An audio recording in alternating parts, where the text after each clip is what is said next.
being depressed, things like that. But my spirit doesn't lead me to stay in that state. Right. So, and that's nothing but God. You know, because you can't do any of this stuff without a higher power. I don't care whether you call him God, Allah, whoever it is your higher power. Right.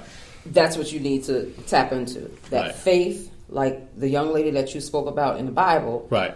I had to have that faith. And that garment was the internet for me. Right. You know what I'm saying? And I touched that garment and it healed me in different ways. Wow. It didn't cure me. It didn't cure me of my lupus. But it did heal me in different ways that people may not ever understand. Because when people think about healing, they're saying it's stripping you of whatever physical ailment you have. But sometimes your physical ailment is not what needs to be stripped. It needs to be your ego. Wow. It needs to be your spirit. It needs to be your mind. It needs to be your soul. So healing comes in so many different ways, and it's not always the cure that is the heal. Wow, that's true. And I mean, working in the medical field, I find that there's so many drugs available for different conditions that they just kind of treat the symptoms or the complication, but there's few medications that are actually curative. I mean, we see that in different forms of cancer. We see that with HIV. You know, we even see that with high blood pressure and diabetes. I mean, now there are some people who, you know, if they're type 2, they can, with diet and exercise and weight loss, they can not have to take their medications anymore. My dad is living proof. But for other conditions, it's just kind of like a lifelong management. It is. You know, and in the case of lupus, I know when I was doing research, I mean, lupus is like multi-system, multifactorial. You know, it's not just the kidney, it's not just the lung, it's not just the blood. I mean, it affects every. Yeah, it's so many facets that people don't really understand. It mimics so many different diseases. Right. Because it can strike anything in your body. And basically, just to be clear, that lupus is your body attacking itself. Right. Basically, it thinks that everything is a foreign object. You know, unlike a healthy person, if you get a cold, it fights off that cold, it removes it through fever or whatever have you, and you're good. Everything in our body is seen as a issue. It's like a war raging in our bodies. So when it can attack anything in your body, all goes. Right. All goes. Now, what can the churches do to increase lupus awareness or partner with you in what you're doing with Lupus in Color? What can churches do to work with you to make people more aware of lupus? Because in my case, like, you know, in your case, you were diagnosed and then, you learned more about it. I had the situation with the young lady at the hospital, and then I started researching and learning more about it. We need to be proactive, because the sad part is people don't start trying to get information or try to do something until it affects them. Absolutely. So what can, like, churches do? They need to reach out to people that they know are spreading awareness. They have to spread awareness. Just like they spread awareness for cancer, just like they spread awareness for AIDS, they need to spread awareness for diseases, especially black churches that are affecting more African American people than anyone else in the world. You understand what I'm saying? So they need to reach out and have health fairs. Right. Invite people in to speak about different diseases that might affect African Americans more. Right. And have these little lupus days at your church. You know, sit down and talk with your members. There are more people that have lupus than you know. Right. And a lot of people are suffering in silence.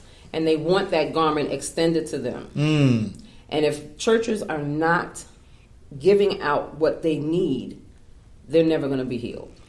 Now, from lupus warriors that you work with and support through Lupus in Color, can you give me an idea what some of the support looks like from some of those churches that lupus warriors might be affiliated with? Like, what type of support do they get, if any?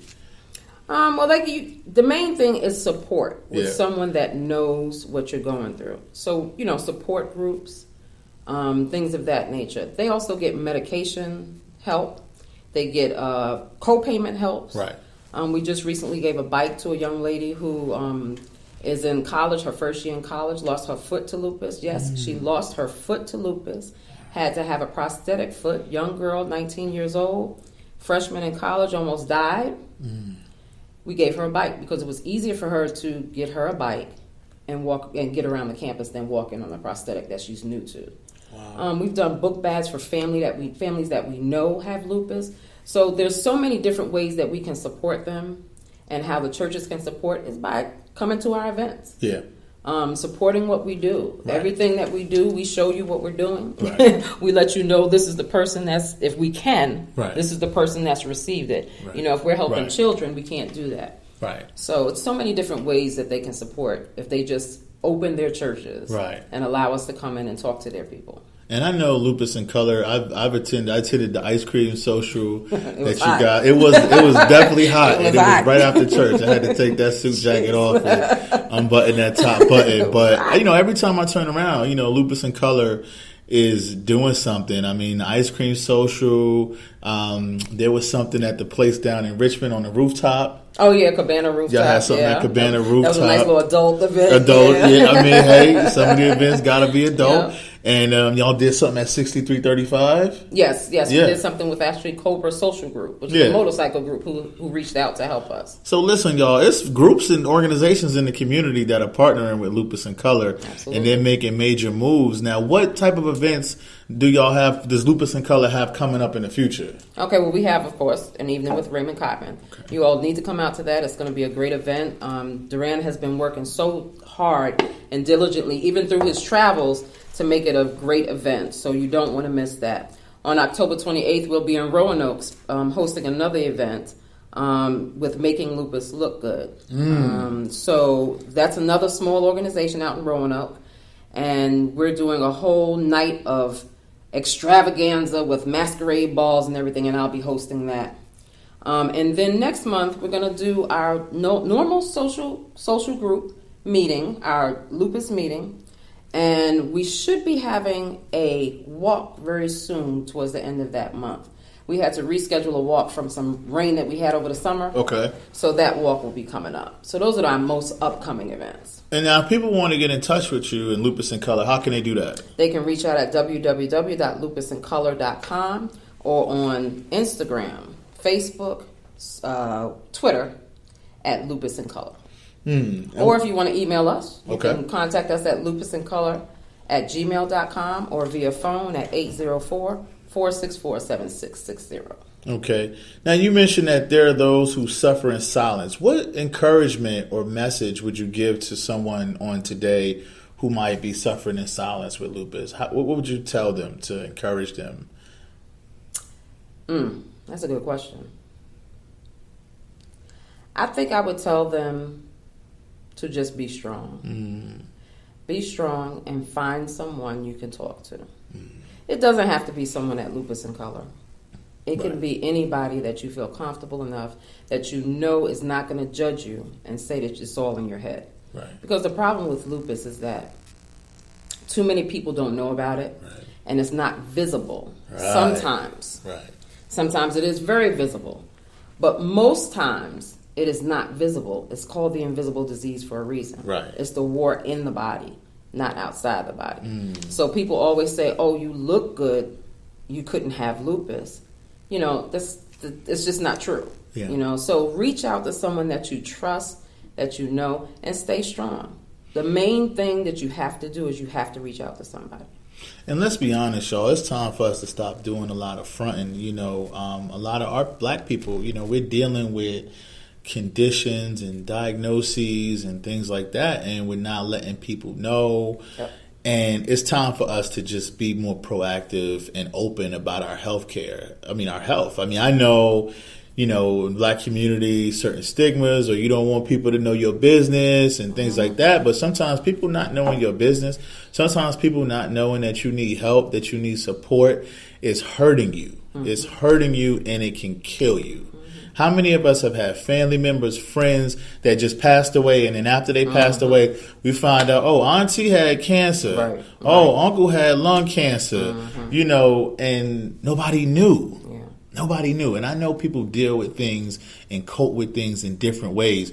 But let's go back to Luke chapter 8, verse 40 through 48. That man knew his daughter had an issue with bleeding, and he was breaking his neck in a crowd full of people to get to Jesus so Jesus could see his daughter. So The reality is we have to break our neck to get this information about different conditions, learn about conditions, learn about medications, learn about, you might be 100% healthy, but don't be selfish with it. Find out how you can be a caregiver or supporter to someone else. Right. Because you never know when it might be you one day. And like Raquel said, lupus is an invisible disease. Oftentimes you don't know. Now, what are some ways that people would know if somebody had lupus? When they're in the hospital. When they're in the hospital. I Yeah. hate to say it that Yeah. way. Most of the time, the person that has lupus don't know they have lupus. There are about 16 criteria that they use to diagnose lupus. And in that criteria, it has, your medical history. What's important in the Black community is that we do know our medical history. If you don't, you might not ever know what ailments you might have. And that's not to say that you'll never find out, but you won't find out the correct way. It takes about 2 to 5 years for a lupus patient to be diagnosed completely. And sometimes it's too late by the time they get diagnosed. So I don't think that people really understand the severity of what lupus can do to a body, what lupus can do to a family, what lupus can do to the individual. So there's no real telltale sign. The only telltale sign I can really tell you is a butterfly rash on the face. But you know what? If someone stays out in the sun too long, that could be their little butterfly rash. You know what I'm saying? But there's no telltale sign. But if someone tells you that they have lupus, you can't tell them it's all in their head just because you can't see it. All ailments and diseases are not seen. Right. So, unfortunately, there's no way to really tell if someone has lupus. With cancer, you see somebody with no hair. Right. Oh, you have cancer. Right. But we have members of Lupus In Color that have no hair because of lupus. Right. And they always ask if it's cancer when it's actually lupus. So misdiagnosis, 2 to 5 years to get diagnosed. It's so hard to tell who has lupus. But I guarantee you, someone you know has lupus. Wow. That's a fact. Wow. So it's difficult. It's difficult. You mentioned helping people helping with assistance with co-pays. How difficult can it be to just get drugs to manage symptoms? Well, let me tell you. I take 2 different medications. Now, I've gone down from 6 to 4 to 2, blah, blah, blah. Right now, I'm taking 1 oral medication and I get a monthly infusion. My monthly infusion alone, just the medication, is over $10,000. So you're talking about people who might not be able to work. I was rendered completely disabled in 2004. Right. I'm not really able to work full time or anything like that. Right. Because of the condition and how quickly it can change. Right. So if you're talking about an infusion that someone's getting, which is the newest medication for lupus, which is called Benlysta. Yeah. The first one made within 50 years since lupus was found. That can cost you $10,000 just to get the medications. Wow. That's not to administer the medications. Your oral medications, your prednisone, your Cellcept, all that stuff can cost you $600 to $700 a month. If you don't have good insurance, you're paying at least $100, $150 a month. And those medications can have some nasty side effects. Nasty side effects, but you know what? It's just like a doctor would tell you. Right. You want the side effects or you want to die. Right. And like you were talking about managing. Right. All it does, the medication manages Right. the lupus and allows the person to live somewhat a regular life beyond lupus. And all my churchgoers out there, we talk about healing in the church. Listen, we, laying hands on people, praying, all that stuff is definitely beneficial, important. It has its place, but you just heard what she said. The treatment could be up to $10,000, and that's not including administration. So we need to figure out ways how to really help people. Like Raquel mentioned, they got together, they bought a young lady who lost her foot due to complications of lupus, a bike, so she can get around campus. Now, that might seem small to somebody, but that's huge. That's huge. Bought a student a bike. So Lupus In Color is doing things to help lupus warriors, to help the community. I encourage you, come out on Friday to the fundraiser for Lupus In Color, Evening with Raymond Cotman. The money's not going in our pockets. We are using this money to help people so we can buy more bikes or help people get medication or just put on programs to increase awareness. You know, me with Can I Get a Word Ministries, I partnered with Lupus In Color back in May. We did a program to increase awareness. I believe on keep that partnership going, keep these programs